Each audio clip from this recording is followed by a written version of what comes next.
the collapse of France's government. Now, this means it now finally falls to President Emmanuel Macron to step up and confront a snowballing political and economic crisis that risks sending shockwaves across the Eurozone. Well, after a heated debate in the National Assembly, 331 of France's 577 lawmakers voted to oust Prime Minister Michel Barnier in a vote of no confidence after he tried to force through an austere budget to fix the country's yawning deficits. So once he formally resigns, Mr. Barnier will become the shortest-lived Prime Minister in the history of the modern French Republic and the first to be booted out by Parliament since 1962. My colleague Ross Cullen joins us with the lowdown from Paris.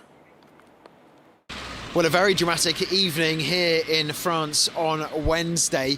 Not since 1962 has a government been toppled by the opposition, but that's exactly what has happened.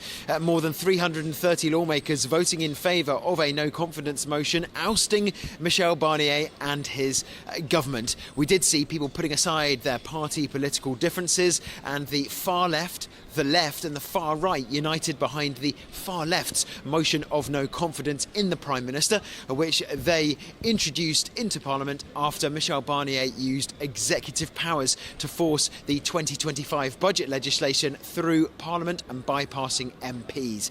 Now, when that does happen, you open yourself up to the possibility of a no confidence vote. That's exactly what took place on Wednesday, and that's exactly what happened with Michel Barnier losing.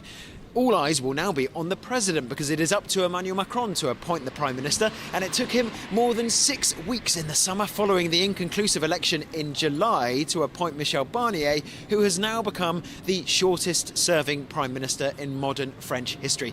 Emmanuel Macron has said that he will be making a formal speech and addressing the French people on Thursday evening, local time. Ross Cullen, NDTV, Paris.